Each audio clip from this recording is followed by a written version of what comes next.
સમાચાર પર નજર કરીએ તો જૂનાગઢ કેશોદ કોંગ્રેસમાં ભંગાણ થયું છે।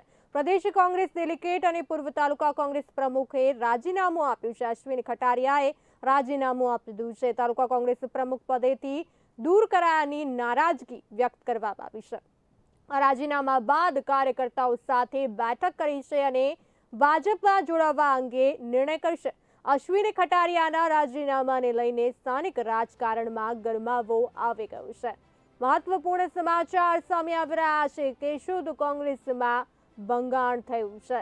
પ્રદેશ કોંગ્રેસ ડેલિગેટ અને પૂર્વ તાલુકા કોંગ્રેસ પ્રમુખે રાજીનામું આપી દીધું છે। અશ્વિન ખટારિયાએ રાજીનામું આપી દીધું છે અને સાથે તાલુકા કોંગ્રેસ પ્રમુખ પદેથી દૂર કરાયાની નારાજગી વ્યક્ત કરવામાં આવી છે। તો રાજીનામા બાદ કાર્યકર્તાઓ સાથે બેઠક કરી અને ભાજપમાં જોડાવા અંગે નિર્ણય કરશે અને અશ્વિન ખટારિયાના રાજીનામાને લઈને સ્થાનિક રાજકારણમાં ગરમાવો આવી ગયો છે।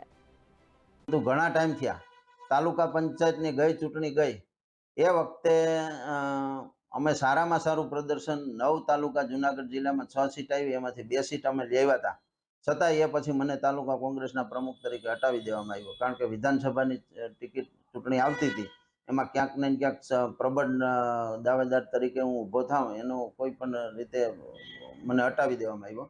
એ પછી હમણાં શક્તિસિંહ ગોહિલ આવ્યા મઢડા, એ અમારી જિલ્લા પંચાયતની સીટ અમારી છે અને 20 વર્ષ થયા આવા ભાજપના જુવાળ વચ્ચે પણ અમે 4 ટર્મ થયા એ કોંગ્રેસની લઈ આવીએ છીએ, છતાં પણ મઢડા શક્તિસિંહ ગોહિલ આવ્યા તો અમને ત્યાં બોલાવવામાં પણ ન આવ્યા। એટલે ક્યાંક ને ક્યાંક પાર્ટીની અંદર અમને સાઇડલાઇન કરવામાં આવતા હતા અને એ કારણથી હું આજે રાજીનામું આપું છું।